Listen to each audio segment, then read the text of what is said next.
लोगों से करवाना चाहूँगा क्योंकि उनसे मेरा लंबा परिचय है। आप प्रोफेसर मार्गित कोवैश हैं और जब हम लोग जवाहरलाल नेहरू विश्वविद्यालय में पढ़ते थे, उधर मेरी पत्नी अर्चना मैडम के बगल में सुचिता वर्मा बैठी हुई हैं और आई के राजकीय महाविद्यालय में हिंदी विभाग में असिस्टेंट प्रोफेसर के पद पर हैं। तो हम दोनों लोग जब पढ़ते थे JNU में, तो मैडम से वहीं मुलाकात हुई थी, मतलब आज से लगभग 25 साल पहले, 1998-99 का वो समय था। मैडम ने बहुत कम उम्र में ही भारत आना जाना शुरू किया था। यहाँ से कुछ पढ़ाई भी उन्होंने की और यहाँ नौकरी भी की और अपने देश हंगरी की राजधानी बुदापेस्ट में वे विजिटिंग प्रोफेसर के रूप में भी आज तक काम करती हैं।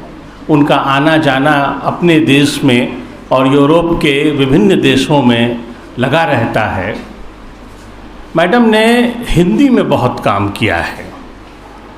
हंगेरियन भाषा की रचनाओं का हिंदी में आपने बड़े पैमाने पर अनुवाद का काम किया है। एक काम उनके साथ सुचिता ने किया था, अभिनेता की मृत्यु नाम की एक किताब छपी थी, जिसके अनुवाद में उसके बड़े हिस्से के अनुवाद को सुचिता ने मैडम के सुझाव के अनुसार हिंदी के लिए उन्होंने थोड़ा सा दुरुस्त करने का काम किया था। सारा अनुवाद तो मैडम का अपना रहता था, लेकिन वह अनुवाद हिंदी के प्रकृति के अनुकूल है कि नहीं, ये हम लोग थोड़ा सा देखा करते थे। हम लोग ना हंगेरियन जानते हैं ना वैसी अंग्रेजी जानते हैं, लेकिन मैडम समझाती थी तो हम लोग समझ करके हिंदी में अनुदित करने की कोशिश करते थे। और मुझे आज भी याद है कि जो हंगेरियन का दूतावास था, वहाँ उस किताब का विमोचन हुआ था और नामवर जी उसके विमोचन में आए थे। तो उन्होंने एक बात कही थी कि इस हिंदी को पढ़कर ऐसा लगता है जैसे यह अनुवाद नहीं है, यह मूल रचना है। यह किसी अनुवादक के लिए बहुत बड़ी प्रशंसा की बात होती है कि जब उसकी अनुदित भाषा मूल भाषा की तरह लगने लगे। मैडम के साथ हम लोगों का बहुत अच्छा सुखद लंबा अनुभव रहा है।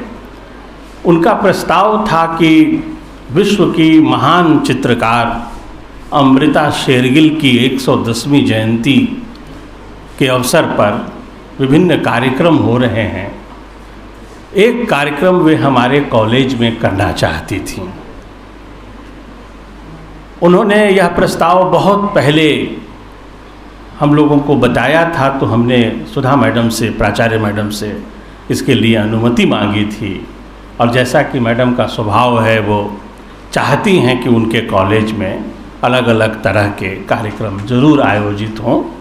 उन्होंने उसी समय हम लोगों का हौसला बढ़ाया था कि जब भी ज़रूरत हो आप इस कार्यक्रम को संपन्न करवाइए। हमारे महाविद्यालय के इतिहास में यह एक जोड़ने लायक आज का अध्याय है कि भारत से बाहर के देश से इतने मेहमान हमारे यहाँ आए हैं। उनकी बातों को आज हम सुनेंगे और उनकी बताई हुई चीज़ों से हम काम करने का तरीका सीखेंगे कि कोई रिसर्च वर्क कैसे करते हैं। मैं जानता हूं कि हमारी छात्राएं जिस भाव पृष्ठभूमि से हैं, उनके लिए कुछ बातें हो सकता है कि अबूझ हों, उनके लिए मुश्किल हो समझना। मैं इस बात को समझता हूं, लेकिन बच्चों, हम लोगों का ये अनुभव है कि JNU में पढ़ते हुए ऐसे कई भाषणों को हम लोगों ने सुना जो हम लोगों को बिल्कुल समझ में नहीं आते थे। वो अंग्रेजी में भाषण हो रहे हैं या अलग अलग विषय पर भाषण हो रहे हैं। अब जैसे एक बार देरीदा आए थे 97-98 में संभवतः आए थे वो, तो बहुत से लोग सुनने गए थे। तो कुछ समझ बड़े व्यक्तित्व को देख चिन्ह से करवाएं। किसी बेटा आ जा, हाँ हाँ हाँ हाँ, इसको पहले दीजिए, प्रिंसिपल मैडम, हाँ हाँ हाँ, प्राचार्य मैडम से अनुरोध है कि अच्छा, हाँ हाँ सब उठा लीजिए, हाँ हाँ वही ले चलिए, हाँ हाँ हाँ।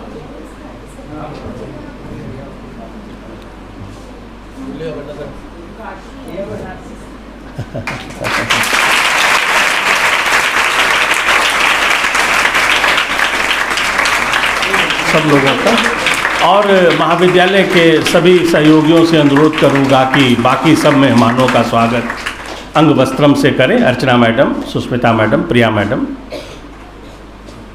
से अनुरोध है कि हाँ सौरभ जी, हाँ, हाँ, सब लोगों को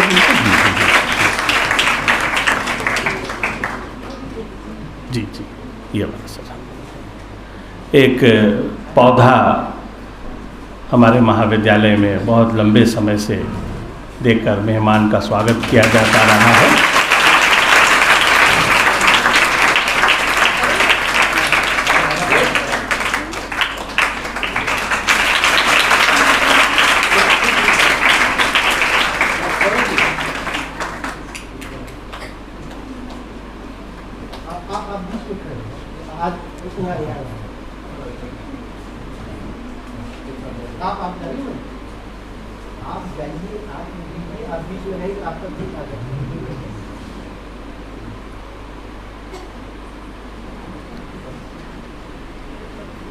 अर्चना मैडम इधर,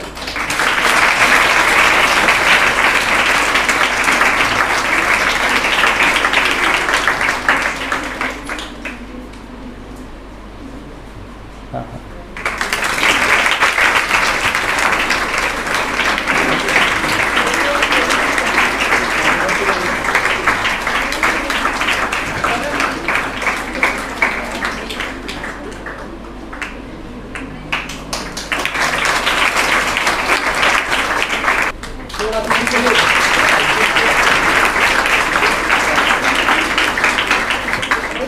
बहुत बहुत धन्यवाद मैडम। सुचिता को छोड़ना अच्छा। अरे छोड़िए, रखिए मैडम। हाँ।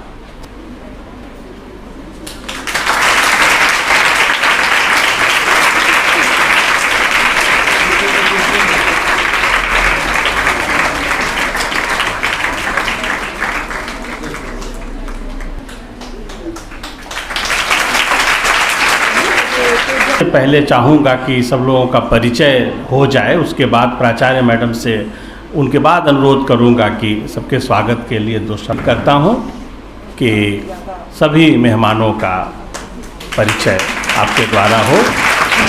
मैरी मैडम दुनिया की कई भाषाएं जानती हैं और बहुत अच्छी हिंदी जानती हैं। बहुत आदर के साथ मैरी मैडम। नमस्ते। मैं पहले आपसे बहुत अफसोस की बात है, बहुत खुश हूँ कि आप लोगों के मैं बहुत खुश हूँ आप लोगों सब लोगों के साथ मिलके, पर मुझे थोड़ा सा शर्म भी आती है कि मैं बहुत दिन से ऐसे हिंदी लोगों के सामने इतने ज़्यादा लोगों के सामने बात नहीं की। वैसे मैं हिंदी की विशेषज्ञ नहीं हूँ, मेरा हिंदी से बहुत प्यार है, पर ये एक तरफा प्यार है। तो हिंदी से मैं प्यार करती हूँ, पर हिंदी मुझसे प्यार नहीं करता।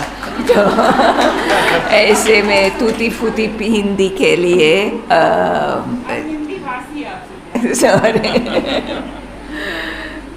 मंगवाती हूँ। ये हमारे प्रोग्राम अमृता शेरगिल के बारे में है, जो इंडिया के एक बड़े चित्रकार थी, और अरुणा चौधरी, अरुणा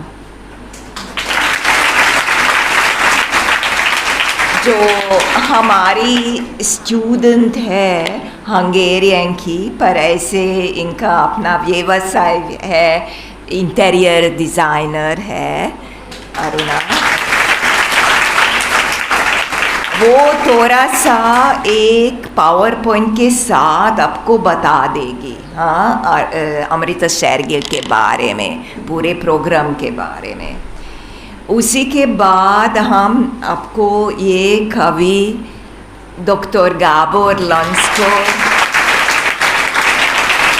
इंट्रोड्यूस कर रहे हैं। वे बहुत जवान है, पर फिर भी इनका 16 किताब अभी तक प्रकाशित हुई है। इसमें बहुत कुछ है, कवि भी है, क्रिटिकल एसेज भी है, और नॉवल भी है, उपन्यास भी है। तो इनका अभी तक हिंदी में कुछ प्रकाशित नहीं हुई है, पर आशा है कि आपको इनका काम इतना अच्छा लगेगा कि कोई इनका काम का अनुवाद करने की इच्छा करेगी। तो ये है, इन्होंने कुछ कवि लिखे हैं अमृता शेरगिल के बारे में, और ये कविता इसमें वो जो प्रोग्राम में वे पढ़ेंगे। उसके बीच में कुछ क्या होगा, अमृता शेरगिल के काफ़ी पात्र है। वो जो पात्र इन्होंने हंगेरियन में, अंग्रेज़ी में, फ्रेंच में लिखा है, उसको ये प्रकाशित हुआ है। हमने हंगेरियन से इंग्लिश में अनुवाद किया, और वो 1-2 बड़े किताब में निकले हैं, Amrita self portrait of Amrita Shergil शीर्षक से। और उसमें से हमने गाबोर ने एक्चुअली निकाला है, जो इनके पोएट्री के साथ चलता है। तो वो ये पात्र अरुणा एक करके देखेंगे, अरुणा पढ़ेगी। वो चित्र पात्र अरुणा ने अंग्रेजी से हिंदी में अनुवाद किया, तो वो हिंदी में से, और कविताओं और पात्रों के बीच में ये हमारी क्रिस्टीना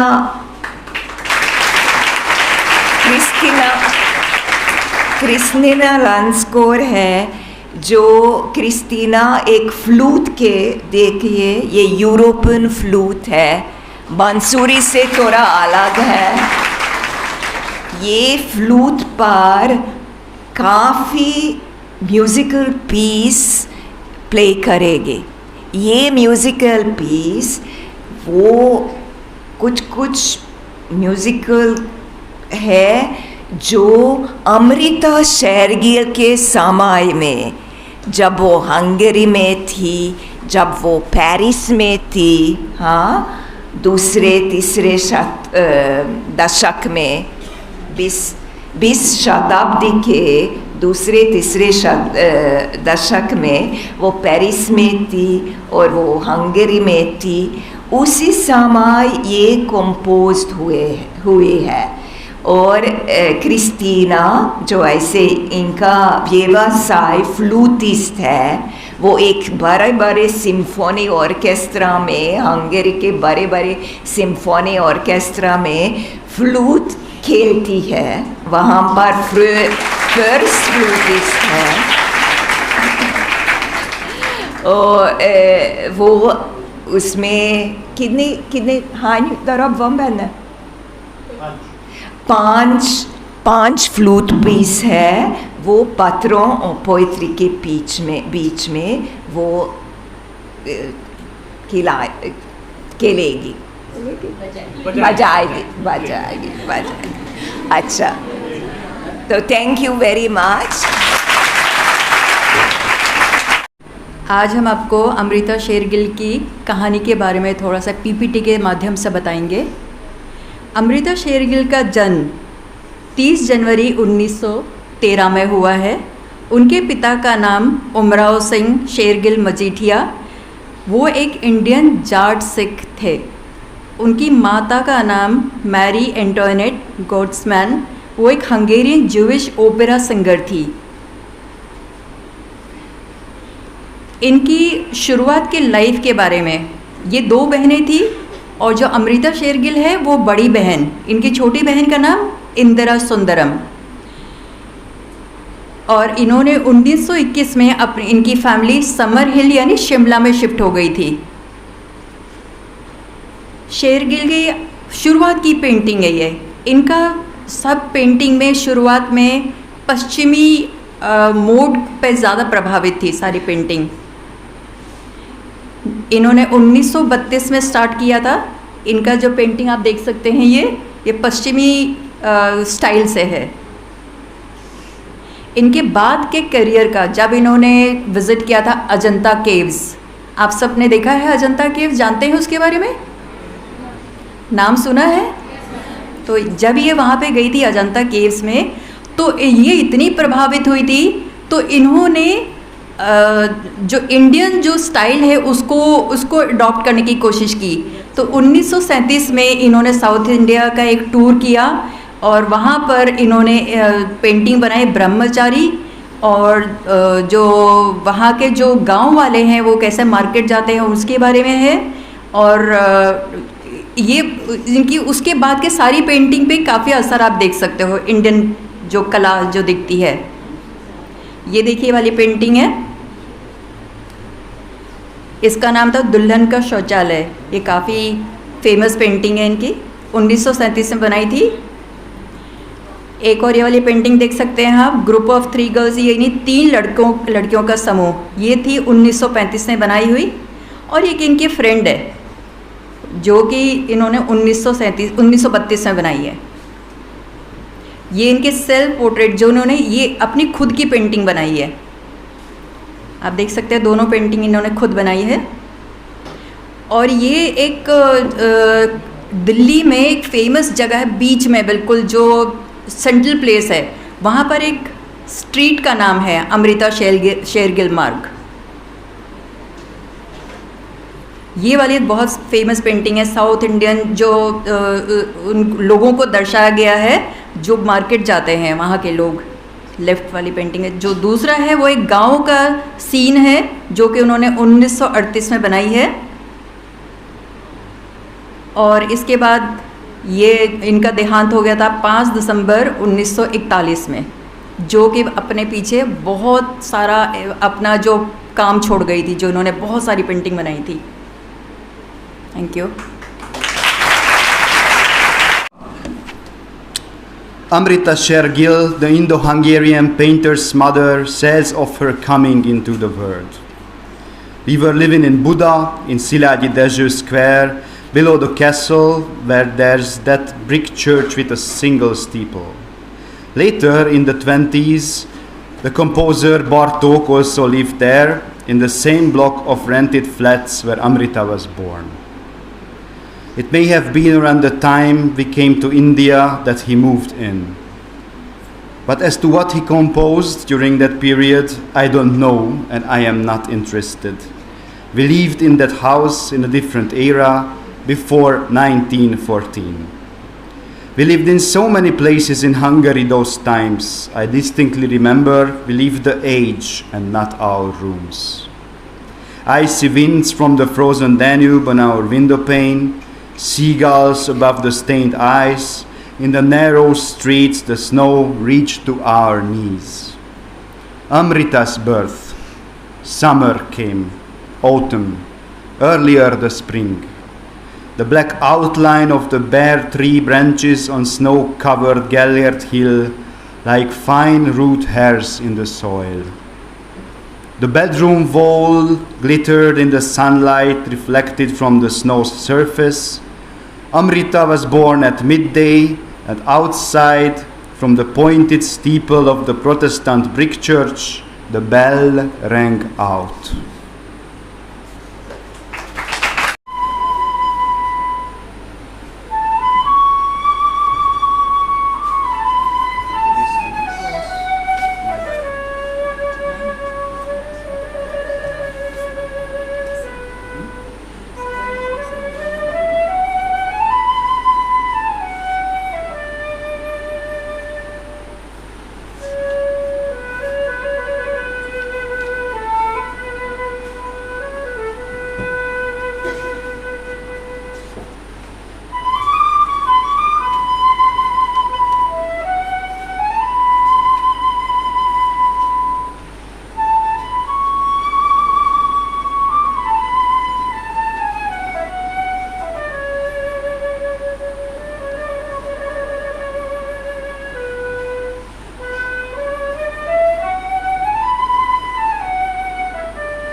मेरी डायरी।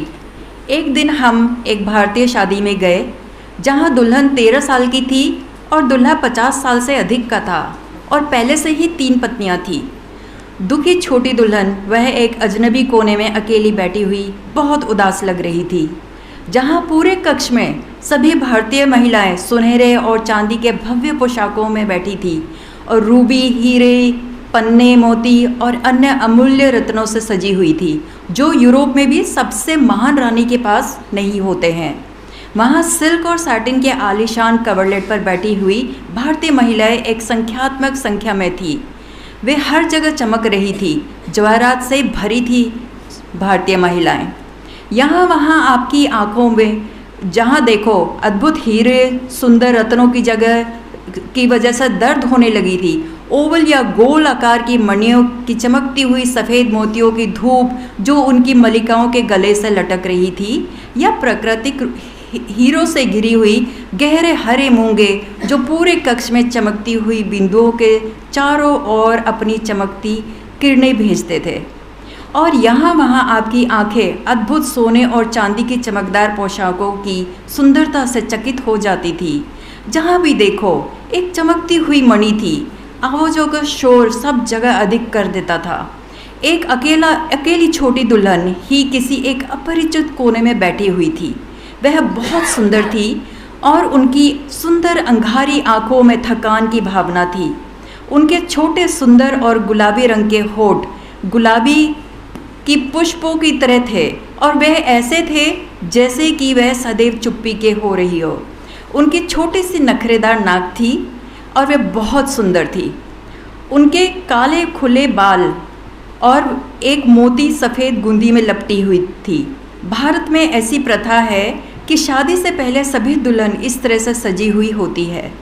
युवा लड़की चुपचाप बैठी अपने छोटे गोल किनारे वाले मस्तक को अपने पतले हाथों से सहलाती हुई, और ऐसा लग रहा था कि उसे अनुमान था कि रानी, राजा और उसके अन्य घनी परिवार के संबंधित लोगों ने उसके साथ एक क्रूर भाग्य का निर्धारण किया है, जिनके हाथों में वह एक बेबस खिलौना जैसे लग रही थी। दुखी छोटी दुल्हन, तुम नहीं जानती होगी कि शायद तुम सिर्फ एक साल ही जी सकोगी। तुम्हारी किस्मत बदनसीब है, लेकिन तुम इसे अभी तक समझ नहीं पाई।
प्यारे माँ और पिताजी, मैं आखिरकार आपके सभी अभी तक जवाब नहीं दिए गए पत्रों का विस्तार से जवाब दे रही हूँ। आप जानते हैं कि मैं भारत लौटने का फ़ैसला कर चुकी हूँ।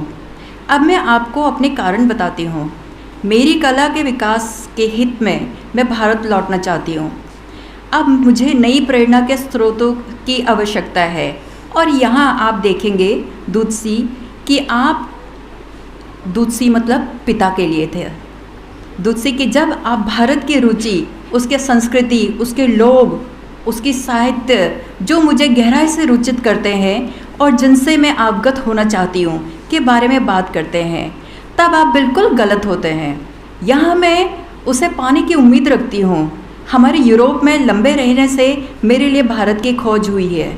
आधुनिक कला ने मुझे भारतीय चित्रकला और मूर्तिकला की समझ और प्रशंसा की ओर ले गया है। यह असंगति सा लगता है, लेकिन मैं पुष्ट कर सकती हूँ कि यदि हम यूरोप में नहीं आते तो शायद मुझे कभी नहीं पता चलता कि अजंता की एक फ्रेस्को या म्यूजियो ग्यूमुग में एक छोटा मूर्तिकला रेनेसा से भी अधिक महत्वपूर्ण होता है। वैसे मैंने लंबे समय से आपको एक बहुत रोचक बात के बारे में लिखना चाहा था।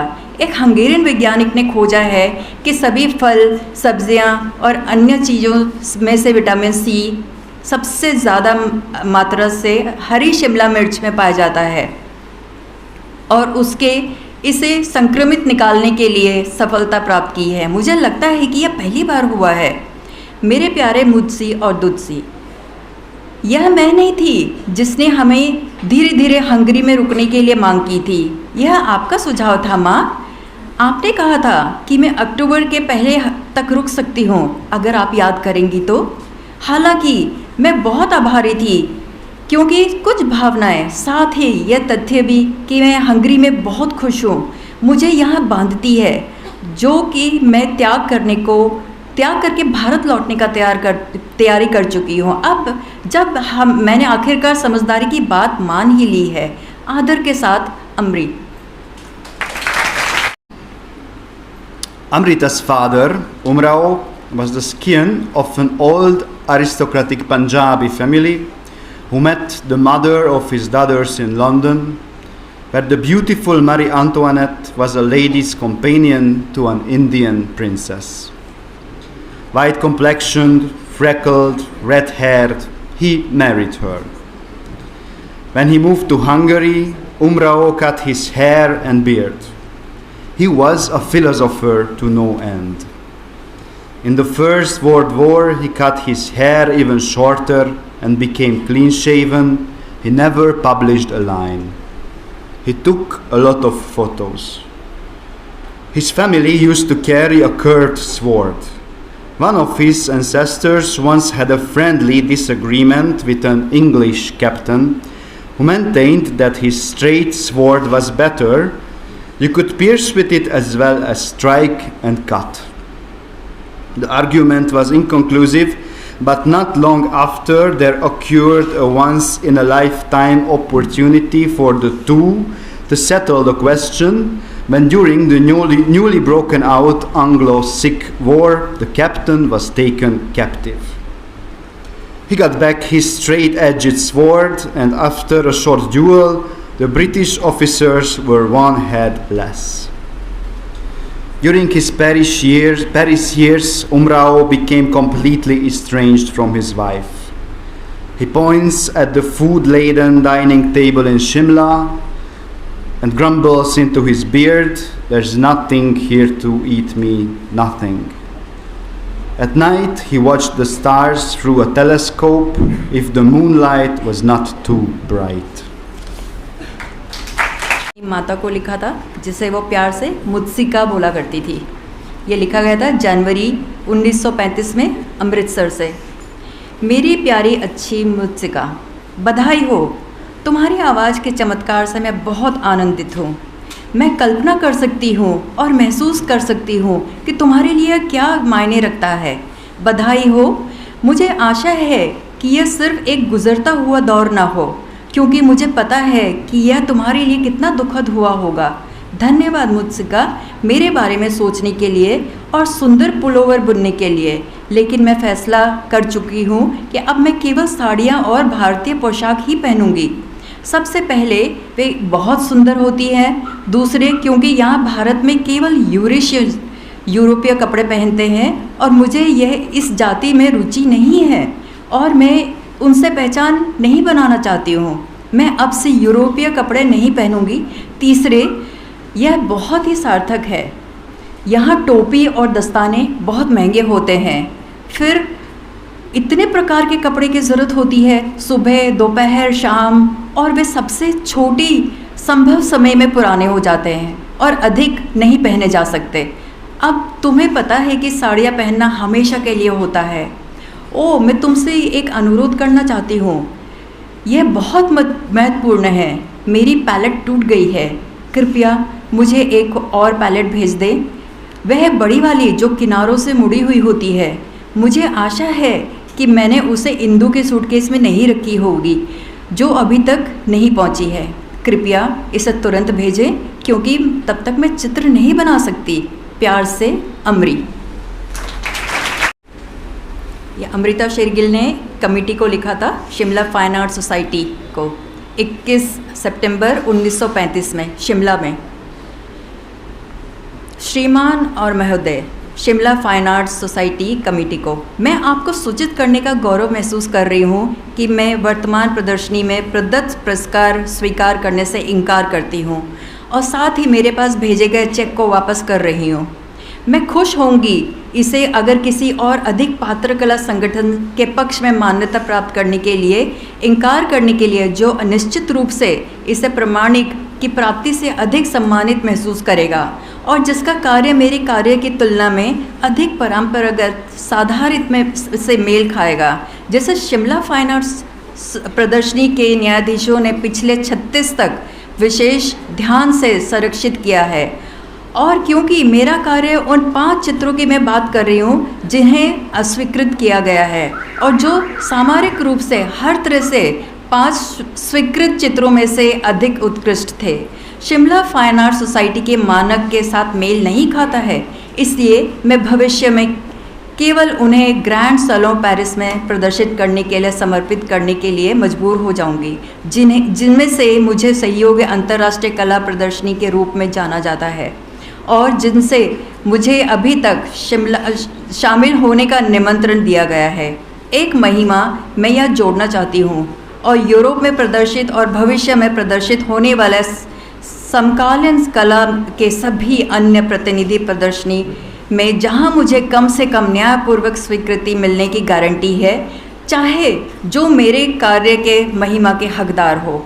आपके निष्ठावान से, अमृता शेरगिल, पेरिस के society de la society national des Beaux Arts। Border. The dawn has a perfect beginning. A needle stings my eye in the darkness, its lips makes a cut and snaps my eyelids up, then pins the sun on my pupil, as if my pupil were the hidden shadow of the sun, a solar system lit from the eye, igniting antique stars. Like a kid pins an executed, hard-winged insect into his insectarium. I wink and do not asleep again.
दोस्त Karl को लिखा था।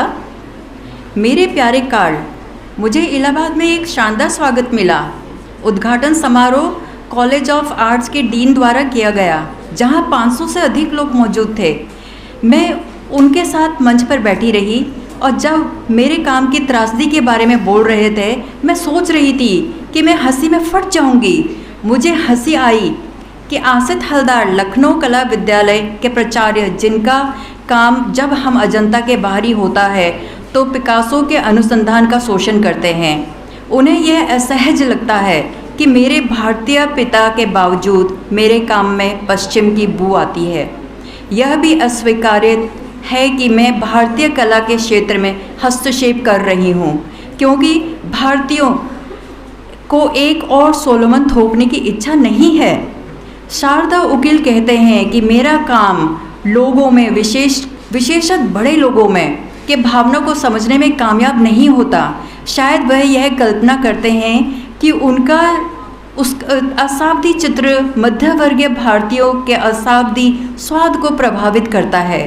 कुछ इन प्राणियों को मुझसे इतनी घृणा होती है जितनी मैं उनके काम से करती हूँ। अमृता।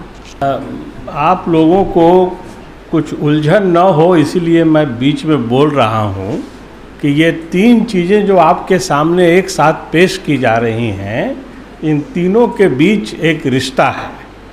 कला का रिश्ता आपस में एक दूसरे से कैसे जुड़ा हुआ है, उसे आपके सामने अमृता शेरगिल की कला के माध्यम से रखा जा रहा है। आपको बिल्कुल इसमें से बहुत सी बातें समझ में अभी नहीं आ रही होंगी, लेकिन इसके नमूने के रूप में आप इसे स्वीकार कीजिए और आप इसे देखने की कोशिश कीजिए।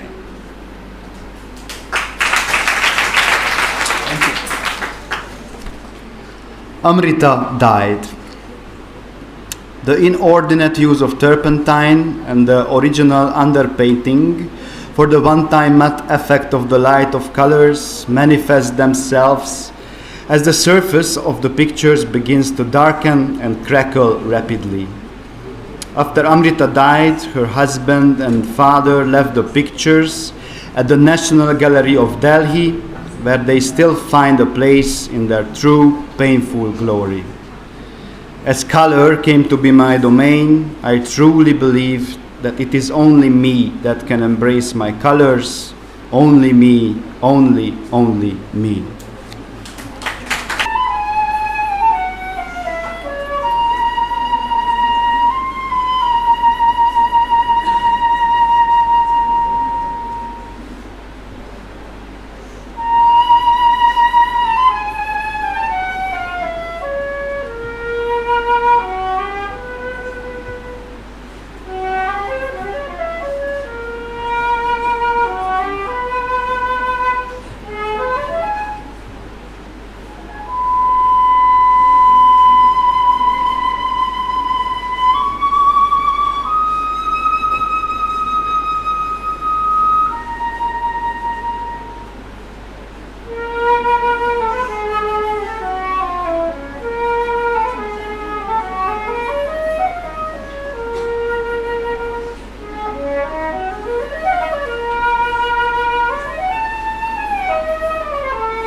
बहुत सुंदर हिंदी में आपने यह अनुवाद किया है, सुनकर बहुत अच्छा लगा। मैं अपने मेहमानों से अपने महाविद्यालय के सदस्यों का परिचय कराना चाहूँगा। सबसे किनारे उधर डॉक्टर सुष्मिता कुमारी बैठी हैं, समाजशास्त्र विभाग में असिस्टेंट प्रोफेसर हैं। उनके बगल में सुश्री प्रिया मिश्रा जी हैं, आप भी समाजशास्त्र विभाग में हैं। उनके बगल में प्रोफेसर अर्चना गुप्ता जी हैं, आप इंग्लिश डिपार्टमेंट में, और उनके बगल में आपके साथी आई हैं डॉक्टर सुचिता वर्मा, ये दूसरे कॉलेज में एक औराई नाम की जगह है, वहाँ गवर्नमेंट कॉलेज में हैं। और उनके बगल में प्रोफेसर राम कृष्ण सर हैं, ये हमारे कॉलेज में हिंदी विभाग में प्रोफेसर हैं। और इधर सबसे किनारे प्रोफेसर सत्यनारायण जी हैं, इतिहास विभाग में आप प्रोफेसर हैं। उनके बगल में डॉक्टर सौरभ सिंह, शारीरिक शिक्षा विभाग फिजिकल एजुकेशन में असिस्टेंट प्रोफेसर हैं। और उनके बगल में डॉक्टर घनश्याम कुशवाहा जी हैं, आप समाज शास्त्र विभाग में असिस्टेंट प्रोफेसर हैं। और उधर किनारे मिट्ठू राम जी खड़े हैं, वो हमारे महाविद्यालय में चौकीदार के पद पर हैं। इस तरह से यह एक, और आपके साथ बैठी हुई सुश्री गीता रानी शर्मा जी हैं, आप लाइब्रेरियन हैं। इस तरह से छोटा सा हमारा महाविद्यालय है। आप लोगों का यहाँ आना हमारे लिए एक ऐतिहासिक घटना है। अब मैं महाविद्यालय की प्राचार्य प्रोफेसर सुधा पांडे मैडम से कहना चाहती हैं। अच्छा, कहिए। प्यारे मेहमानों, महाविद्यालय की प्राचार्य मैडम, सभी सहयोगी और बहुत प्यारे बच्चों, और मेहमान के रूप में आए हुए जो दो छोटे छोटे बच्चे दिख रहे हैं, ख़ास तौर पे वो बच्चों। आज का कार्यक्रम सच कहा जाए तो किसी भी संस्था के इतिहास में एक माइल स्टोन की संज्ञा दी जा सकती है, एक मील का पत्थर। सबसे पहले तो कुछ बाहर के चेहरे, विदेशी चेहरे हमें दिख रहे हैं, जिससे हम इस कार्यक्रम को एक अंतर्राष्ट्रीय स्तर के कार्यक्रम की संज्ञा दे सकते हैं। अगर हम थोड़ा सा और बेहतर प्लान कर पाते, थोड़ा सा और पहले सोच पाते, तो शायद साहित्य के लोगों के लिए और कला जगत के लोगों के लिए हम इस महाविद्यालय के कैंपस में एक इंटरनेशनल सेमिनार को कंसेप्चुलाइज यहाँ पर कर सकते थे। और आगे जब कभी भी हमें मौका मिलेगा, हम तो चाहेंगे कि फिर आप लोग यहाँ पर आएँ और ये ही कार्यक्रम यहाँ पर हम एक international seminar for arts, literature और इसके बारे में हम लोग करें। कार्यक्रम के बारे में जो मैं पैकेजिंग की अगर बात करूं तो बहुत खूबसूरत सी पैकेजिंग, उसके लिए निश्चित रूप से मैं टीम को सल्यूट करना चाहूँगी। जहाँ तक मैं अमृता शेरगिल के आर्ट से एक होती है, अमृता शेरगिल की एक एक पेंटिंग बोलती है अभी जो सामने आपके दिख रही है। चाहे आप चेहरे की मुस्कुराहट देखिए, चाहे आप आंखों की चमक देखिए, चाहे आप एक एक उनके शरीर के अंगों की जो भंगिमाएँ हैं उसको देखिए। इसी तरह से जब आप अमृता शेरगिल के लेटर्स सुनते हैं ना, बहुत सुंदर अनुवाद यहाँ पर आपने प्रस्तुत किया, तो जब आप पत्र सुनते हैं तो वो शब्द नहीं रह जाते, आपकी आंखों के सामने वो पिक्चर क्रिएट होने लगती है। ख़ास तौर पे मैं बात करूँगी छोटी दुल्हन, जिस लेटर के बारे में आपने अभी यहाँ पर पढ़ा था। तो जब आप उन शब्दों को सुनते हैं तो आपके सामने एक पेंटिंग क्रिएट होने लगती है। तो ये एक बहुत खूबसूरत सा इंटर रिलेशन है अलग अलग मोड्स ऑफ आर्ट के बीच में। उसके साथ साथ में जो सिम्फनीज़ हम सुन रहे थे, वो सिम्फनीज़ भी यहाँ पे जितने लेटर्स पढ़े गए या अमृता की पेंटिंग्स के बारे में जैसे डिफ़ाइन किया हमारी एक फ्रेंड ने यहाँ पर इंग्लिश में, वो जो सिम्फनी थी ना, वो सीधे सीधे उससे कनेक्ट करती थी। मैं फिर आपको याद दिलाऊंगी। सबसे पहले पेंटिंग जिसमें कुछ सूरज के बारे में बात थी, जिसके बारे में कुछ आसमान के बारे में बात थी, और उसके बाद में जो सिम्फनी यहाँ पे प्ले की गई ना, वो बहुत एनर्जी, एक फ्लोईनेस, एक नेचर वो उसमें सुनाई देता है। छोटे दुर्लभ से यहाँ पर इन लोगों ने हमें रूबरू कराया। धन्यवाद करता हूँ।